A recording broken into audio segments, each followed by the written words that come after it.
Yr hen di gwag. Helo, ma. Oes na rhywun i mewn?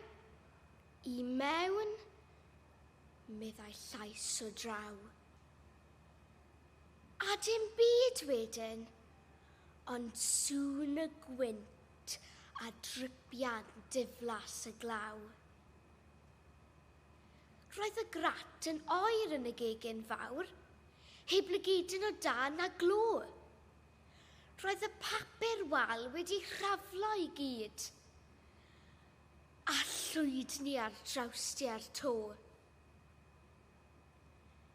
Mynd trwy'r stafelloedd o un i un, a'i cael yn foel a di drefn. Helo, ma, os na rhywun i mewn, meddai llais drachefn. Cerdded y grisiau fyny'r lofft. Gwag yw'r stafelloedd bob un. Helo, ma, os na rhywun i mewn. Neb, ond fi fy hun.